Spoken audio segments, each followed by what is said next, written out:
All right, another Lucius Cast is here. How y'all doing? How's your day going? How's your quarantine going? What are we on? Like day 30? I have no idea. It's been about a month. It was like mid-March. This shit started rolling down. God knows where you're all at. Are you masked? No mask? Free roaming? Locked in? 10-person count? 2-person count? No person count? Are you able to get into your parks? Jesus Christ, what a mess. What a mess. I can understand different measures taken in different places. This whole thing, at what cost? One of the things I've been thinking about, I don't know if any of you guys read the Steve Jobs biography back when he passed away. I forget the name of the author.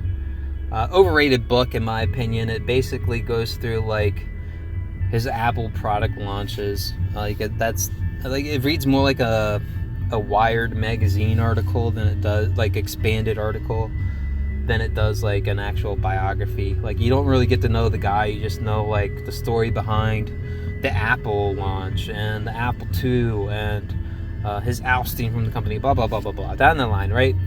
But I remember this one part where he's talking about, I think it was the Macintosh computer or maybe the Apple II computer, one of the two, the early ones, and the load up time from like hitting the power button to getting into like actually using the computer was like this like minute long, maybe minute plus long time. And he challenged his engineers and he threw it at them in this way. He said, I want you to cut the time it takes for me to boot this thing up. And he said, listen, 20 seconds off of this, consider that, X million people use this. You are people saving lives. You're saving lives, entire lives, true, full lifetimes by cutting this time down to this amount. And apparently that was the fire under the ass that they needed.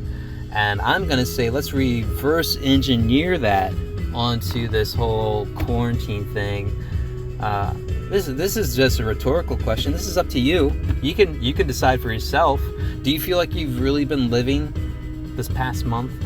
I've been going to work. I've been getting out. I'm antisocial, man. I don't really care for these groups, these crowds. But I have had to take into consideration seeing people as much as I do. I've like assessed every day, like my throat might feel a little scratchy. I might just feel a little bit different from like the morning to the afternoon. Maybe I feel a little hot. Maybe I'm feeling a little more tired, a little more achy. You know how like these cold symptoms, these flu symptoms go. And I'm just over assessing it. I'm just like, and I'm considering the amount of people I see, I interact with at my job. And I'm telling you, man, the 6-foot distancing, not happening. It's not happening. Besides where they tape it off, it's not happening. Plenty of times I see people pass by people, like within 2-foot, 3-foot range. What good is a mask and a glove when you've handled 100 fucking things and keeping anyone safe? Like half measures on down the line. Consider what like somebody who really handles dangerous, hazardous materials, like the cleansing process they go through. They get suited up in a separate room. They keep their clothes separate as they change. Go into these clothes, taped up, sealed up, head to toe. As they leave, they strip it off, decontaminate that thing, but like go to shower, rinse off, and then go into their clothes, which are kept separate, right? And even the lab itself is supposed to be kept in this like sterile environment, right? And like this is just like the poorest of poor man's versions of that. Who knows? I think we don't have enough statistical information at hand. There's a lot of variables and I think errors in what we've gathered so far. But enough about that shit. We have too many people talking about that. Let's get to this mess of a situation we got going on with the Comicsgate peoples.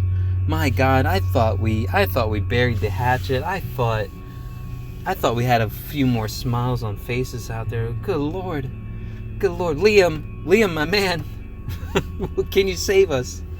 Wow. I just watched the Malin Rob Rowe interaction. Wow.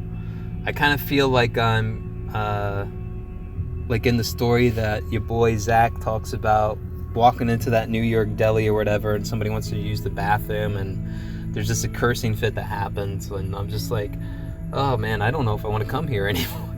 And listen, I love John.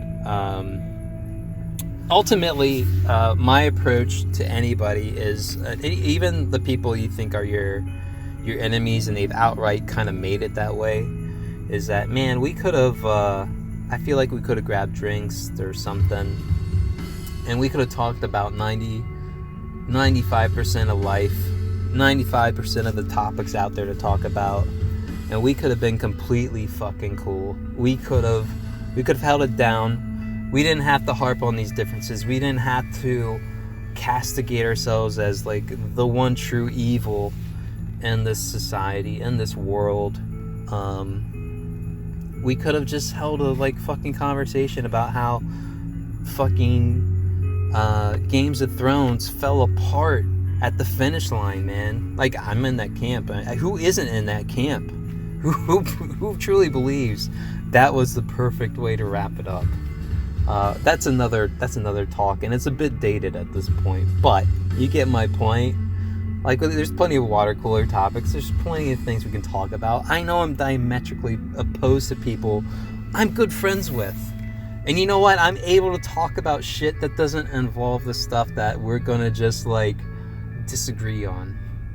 And for me personally, I'm going to say, John was just talking about platform rights. Yeah, here's the thing I think a lot of people miss about Ethan, about John. From the get-go, from when they started, these guys, they put in their time getting into these companies, Marvel, DC, and they built up a name from being on books there. And that gives them more attention coming into the indie scene, but they paid their dues there. And you think like they got an automatic pass. Not really. You're ignoring the history of the time they spent and the shit they ate to get to that point. And yeah, it gives them a little more leverage, a little more attention, and notice. But that's where they're at, and they built up their own platforms from there. I wholeheartedly agree with John. Make your own platforms.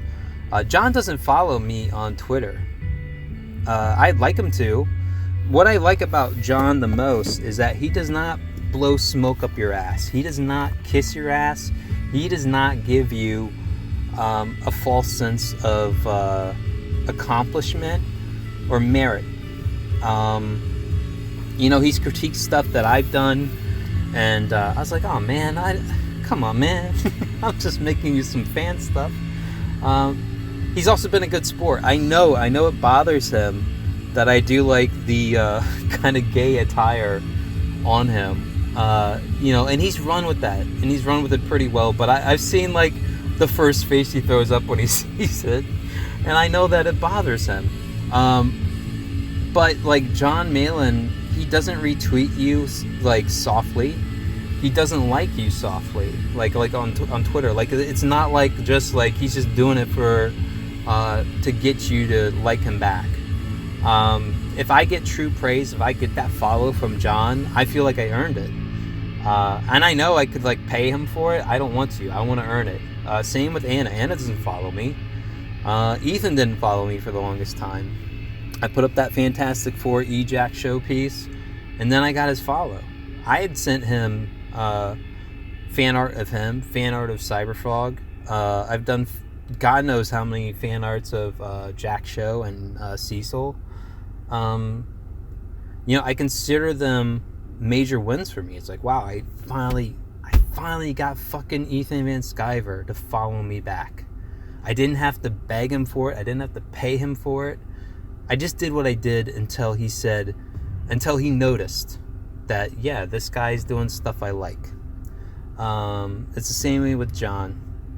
And I hope none of this gets taken too harshly. I hope none of it, it doesn't set up the seeds of destruction or hate in somebody's heart. It's not worth it, guys. What has this all really been over? Come on. Like, if you didn't like the project being sold, you don't have to buy it. You don't have to buy it. You can voice your opinion, but why would you tear down other people for just trying to help a person who is giving them their help, A, and B, just been a contributor to their own live stream, their own YouTube, their own growing success or whatever. I just try to see it for what it is. Try to really remove any of your butthurt feelings from it and do an objective accounting of the whole situation. But God, I wish that would stop. I'm gonna be staying in. Listen, Lucius is gonna be the hippie trying to put the flower in the barrel of the gun, marking the DMZ over here. I want to keep it light and fun, guys. That's what I miss about a month ago or before the whole anti-CG thing.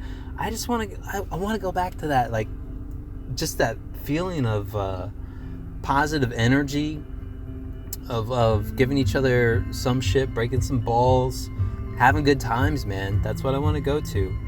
And for me personally, my mission, my objective in all of this, I laugh at this if you want.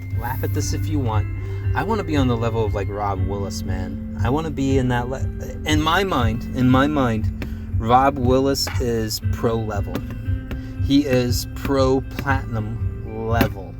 I can show a Rob Willis drawing to people and they will say, shit, that looks awesome. I mean, people who have no interest in comic books and stuff, they will say, that is fucking awesome. That is amazing. I've done it. I've seen it happen. I know I could show anyone. They'd be like, well, that's fucking cool. That's fucking cool. That's what I want to do. That's the level I want to hit at.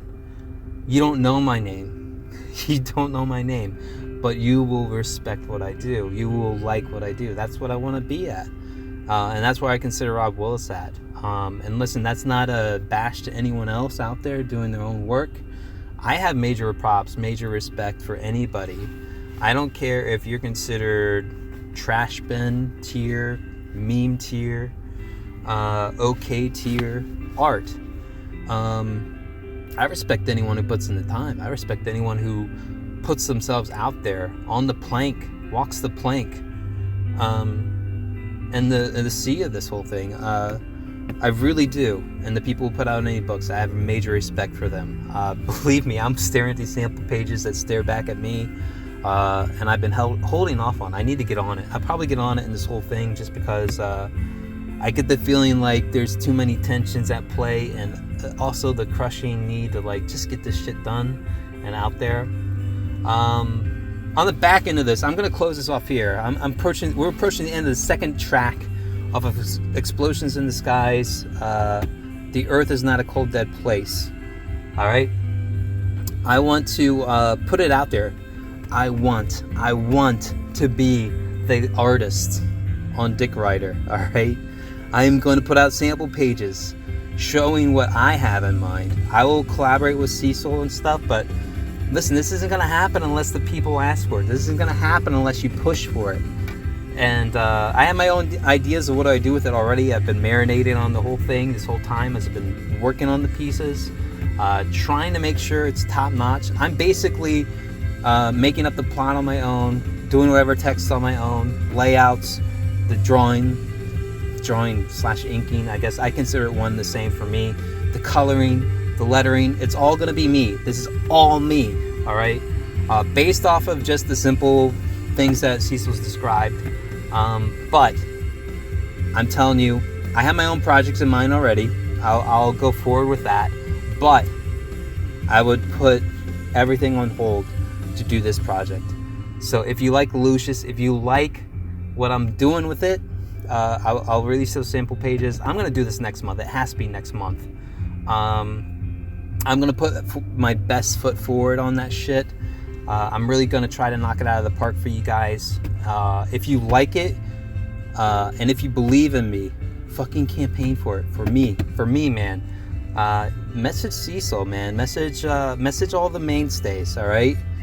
And make your voices heard. That's the only way I'm gonna get that project. It's pipe dream otherwise. I kind of consider it that no matter what. I'm not a known. I've said that many times.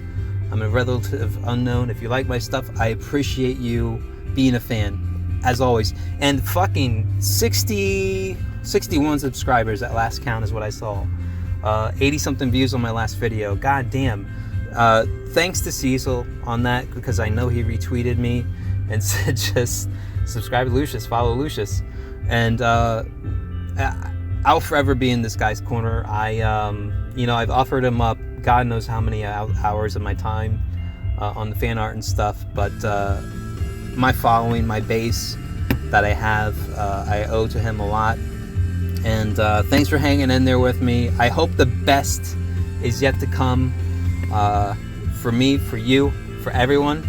We'll get through these fucking times, and as always, try to find the silver lining, and take care. I hope to catch you next time. This is where I'm cutting it off. We're reaching the end of the song. I cut the last thing I did. I went too heavy-handed. So take care. I'll catch you later. Bye.